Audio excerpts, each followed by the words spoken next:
Hello viewers, இன்னைக்கான video பதிவில் நம்ம பார்க்க போகிறது ரொம்ப முக்கியமான ஒரு பயனுள்ள தகவலுங்க.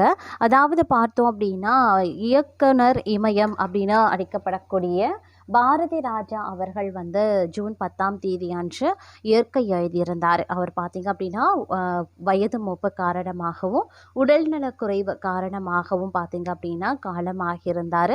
அவருடைய இறப்பு செய்தி அப்படிங்கிறத பார்க்கும் பொழுது அவருடைய ரசிகர்கள், குடும்பத்தினர், ஒட்டுமொத்த திரை உலகத்தினர் மத்தியிலையும் பார்க்கும் பொழுது மிகுந்த சோகத்தை வந்து அது ஏற்படுத்தி இருந்தது அப்படின்னே கூட சொல்லலாம்.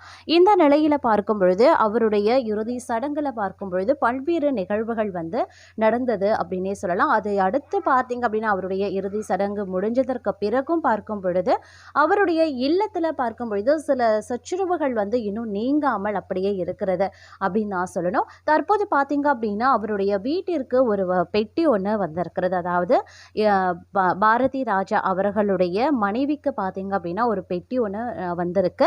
அந்த பெட்டியில் என்ன விஷயங்கள் இருந்திருக்கு அப்படிங்கிறத அவங்க வந்து திறந்து பார்த்ததுமே அவங்களுடைய மனைவி தாங்கிக் கொள்ள முடியாத அளவிற்கு மனவேதனை அடைந்து கதறி அழுதிருக்காங்க. இப்படிப்பட்ட ஒருத்தரை தனிமையில் விட்டு நம்ம சென்று விட்டோமே அப்படின்னு சொல்லி கதறி அவங்க வந்து அழுதிருக்க காட்சி அப்படிங்கிறது அங்கிருந்தோரை மனம் வருத்தம் அடைய செய்திருக்கிறது அப்படின்னு சொல்லலாம்.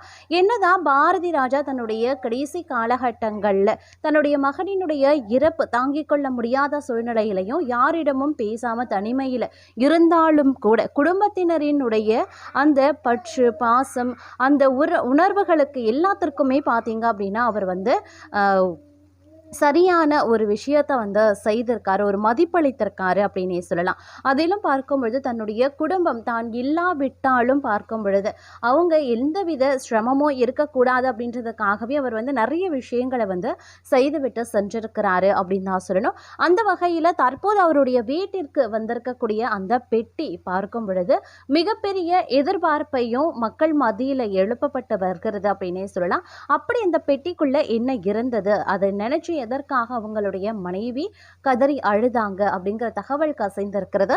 இது குறித்த முழுமையான தகவலோடு மற்றும் ராதிகா அவர்கள், நடிகை ராதிகா அவர்கள் பார்த்தீங்க அப்படின்னா பாரதி ராஜாவை பற்றி வந்து நிறைய விஷயங்கள் வந்து சொல்லியிருக்காங்க.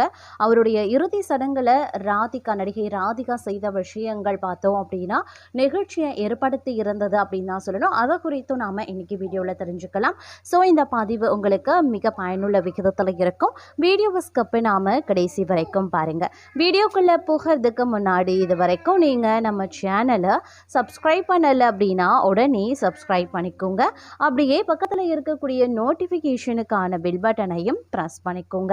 சரி நேயர்களே, வாங்க வீடியோக்குள்ள போகலாம். அதாவது இயக்குனர் இமய பாரதி ராஜா அவர்கள் பார்த்தீங்க அப்படின்னா வயது மூப்பு காரணமாக, அவருக்கு வயது 84, வயது மூப்பு காரணமாக அவர் வந்து காலமாகியிருந்தார். அவர் பார்த்தீங்கன்னா தன்னுடைய குடும்பத்தினருக்காக பார்க்கும் பொழுது ஒரு பொக்கிஷத்தை விட்டு சென்றிருக்கிறாரு அப்படின்னு தான் சொல்லணும். அதாவது ஒரு பெட்டி வந்து அவர் வந்து விட்டு சென்றிருக்கிறாரு. அந்த பெட்டியை திறந்து பார்த்து அவருடைய மனைவி பேரதிர்ச்சி அடைந்ததோடு மட்டும் இல்லாமல் கதறி அழுதிருக்காங்க. இந்த அளவுக்கு குடும்பத்தின் மீது அவ்வளவு பற்றும் அன்பும் உடையவர் எதற்காக தனிமையில் வாழணும்னு நினைச்சாரு அப்படிங்கிற மாதிரியான கேள்விகளை எழுப்பி கொண்டே அவருடைய மனைவியானவர் அழுத காட்சி அப்படிங்கிறது அங்கே இருந்தோரை மிகவும் பார்த்தீங்க அப்படின்னா வருத்தம் அடைய செய்திருக்கிறது அப்படின்னு சொல்லலாம். அப்படி அந்த பெட்டிக்குள்ள என்ன இருந்தது அப்படின்னு பார்த்தீங்கன்னா அந்த பெட்டிக்குள்ளே அவர் வந்து நிறைய விதத்தில் வந்து இன்சூரன்ஸ் வந்து போட்டிருக்காரு. அந்த இன்சூரன்ஸுக்கான மொத்த டாக்குமெண்ட்டும் பார்த்தீங்க அப்படின்னா அந்த பெட்டிக்குள்ளே தான் இருந்திருக்கு. அவர் அந்த பெட்டிக்குள்ளே இருக்கக்கூடிய அந்த இன்சூரன்ஸ் சம்மந்தப்பட்ட அந்த டாக்குமெண்ட்ஸுடைய மதிப்பு மட்டுமே அவருடைய சொத்துக்கு நிகரான மதிப்பு அப்படின்னு சொல்லப்படுகிறது. கிட்டத்தட்ட பாரதி ராஜா அவர்களுடைய சொத்து மதிப்பு பார்த்தோம் அப்படின்னா 500 கோடி அப்படின்னே சொல்கிறாங்க. அதற்கு நிகராக இன்சூரன்ஸ் வந்து அவர் வந்து அந்த டாக்குமெண்ட்டில் வச்சுட்டு போயிருக்காரு. இப்போ அந்த 500 கோடிக்கு நிகரான பணம் பார்த்தீங்க அப்படின்னா அவருடைய குடும்பத்தினருக்கு, மனைவிக்கு வந்து கிடைக்கப்பெற போகின்றது. இப்படி தான் இல்லாவிட்டாலும் தன்னுடைய குடும்பத்தினர் எக்காரணத்தை கொண்டும் எந்த ஒரு விஷயத்திற்காகவும் சிரமப்படக்கூடாது. எதிர்காலத்தில் வயதானதுக்கு பிறகும் கூட அவங்க யார் கையையும் எதிர்பார்த்து இருக்கக்கூடாது அப்படின்ற காரணத்திற்காகவே தன்னுடைய மனைவிக்காக இவ்வளவு பெரிய விஷயத்தை அவர் செய்திருப்பது அவருடைய மனைவிக்கு பார்த்தீங்க அப்படின்னா மிகுந்த ஒரு அதிர்ச்சியோடு பார்க்கும் பொழுது மிகுந்த ஒரு கஷ்டத்தையும் ஒரு மன வருத்தத்தையும் ஏற்படுத்தி இருக்கிறது. என்னதான் கணவரானவர் தன்னை விட்டு பிரிந்து இருந்தாலும் தன் மீது அளப்பரிய அன்பை வைத்திருக்கிறாரு அப்படிங்கிறத அவங்க நினச்சி பார்த்தீங்க அப்படின்னா ரொம்பவே துயரப்பட்டிருக்காங்க. இப்படி தெரிஞ்சிருந்தது அப்படின்னா கூட நான் அவங்கள விட்டிருக்க மாட்டேன். என் மீது இவ்வளவு அன்பும் பாசமும் இருக்கக்கூடிய தங்களை விட்டு நான் பிரிந்தது மிகப்பெரிய துர்பாக்கியவதியாக நான் கருதுறேன் அப்படின்னு சொல்லி அவங்க மனவேதனை அடைந்த விஷயம் அப்படிங்கிறது அங்கே இருப்போரை காண்போரை அவரை பார்ப்போரை பார்க்கும் பொழுது மிகவும் கண்கலங்க வைத்திருக்கிறது அப்படின்னு நாங்கள் சொல்லணும். அது மட்டும் இல்லாமல் அவங்க மனைவியானவர் பார்த்தீங்க அப்படின்னா ரொம்பவே மனமுடைஞ்சு காணப்பட்டதாகவும் பலரும் சொல்லி வந்துட்டுருக்காங்க. இந்த நிலையில் பார்த்தீங்க அப்படின்னா இயக்குனர் இமயம் பாரதி ராஜாவுக்கு அரசு மரியாதையுடன் மொத்த தமிழ்நாடு பிரியா விடை கொடுத்து அனுப்பி வைத்து விட்டாகிவிட்டது. மொத்த திரை உலகுமே இணைந்து அவருக்கு அஞ்சலி செலுத்தி சென்றாங்க. இப்படி இருக்கும்போது தேனியில் பாரதி ராஜாவுக்கு இறுதி சடங்குகள் நடைபெற்று கொண்டிருந்த போது அவரது குடும்ப உறுப்பினர்கள் வாக்குவாதத்தில் ஈடுபட்டு கொண்டதும் அதை உடனே சுதாரித்த நடிகை ராதிகா வாக்குவாதம் பெரிய பிரச்சனையாக மாறவிடாமல் தடுத்த நிகழ்வு நடைபெற்றிருக்கிறதுங்க.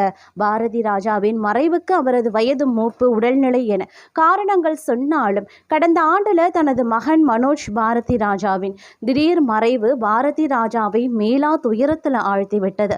மொத்த குடும்பமோ இந்த பெருந்துயரத்தில் இருந்து கொஞ்சமாக மீண்டு வந்தாலும் பாரதி ராஜா மனதளவில் மொத்தமாகவே உருகுலைந்து விட்டார் அப்படின்னு தான் சொல்லணும். நெருங்கிய வட்டாரங்கள்ல இந்த பேச்சுக்கள் மிகவும் பரவலாக பேசப்பட்டிருக்கிறதாகவும் ஒரு தகவல் வெளியாகியிருந்தது. இப்படி இருக்கும்போது கடந்த 10ஆம் தேதி பாரதி ராஜா மறைந்தார். இவரது உடல் எங்கு நல்லடக்கம் செய்வது என்ற கேள்வி பலருக்கும் இருந்த நிலையில் எனது அப்பாவை அவருடைய பண்ணை வீட்டில்தான் நல்லடக்கம் செய்ய வேண்டும் என்று என்னிடத்தில் கூறியிருக்காரு அப்படின்னு சொல்லியிருந்தாங்க அவருடைய மகள் பாரதி ராஜாவின் மகள். அப்படி கூறியதுமே தேனியில வேலைகள் எல்லாம் மிகவும் விறுவிறுப்பாகவே நடைபெற ஆரம்பிச்சது. அது மட்டும் இல்லாமல் இந்த இறுதி சடங்குல திரை உலகினர், அரசியல் கட்சியை சேர்ந்தவர்கள் அப்படின்னு பலரும் கலந்து கொண்டதும் பெரிய நிகழ்ச்சியை ஏற்படுத்தி இருந்தது. அப்போது பாரதி ராஜாவின் உடலுக்கு அருகில மனோஜ் பாரதி ராஜாவின் மகள் அமர்ந்திருந்தாங்க. அப்போது அவரிடம் சென்ற பாரதி ராஜாவின் மகள் என்னவோ கூற சட்டென கோபப்பட்ட மனோஜின் மகள் இருக்கையில இருந்து எழுந்து நகர்ந்தாங்க. அது மட்டும் இல்லாம இருக்கையில அமர்ந்த பாரதி ராஜாவின் மகள் மனோஜ் மகளின் கைகளை பிடிக்க அதை தட்டி விட்டுவிட்டு கோபத்தை பாரதி ராஜாவின் மகள் மீது காட்டினார் மனோஜ் மகள்.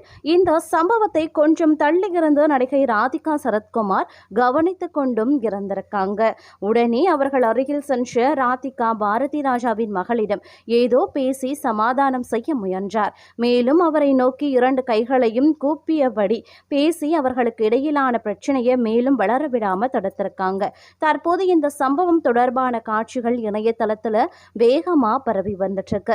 இதை பார்த்த இணையவாசிகளும் குடும்பத்திற்குள்ள ஒற்றுமை இல்லாத வருத்தமும் பாரதி ராஜா மனதில் நீங்காத வருத்தமாகவே இருக்கும் போலையே அப்படின்னு சொல்லி வராங்க. மேலும் சிலரோ இதையெல்லாம் பார்க்க கூடாதுன்னு தான் அந்த மனுஷன் மறைந்து விட்டார் என்றும் பேசி வராங்க. அதே நேரத்தில் இந்த பிரச்சனையை பெரிதாக வளர விடாம ஆரம்பத்திலேயே சுதாரித்து தடுத்த ராதிகாவையும் பலரும் பாராட்டி வராங்க.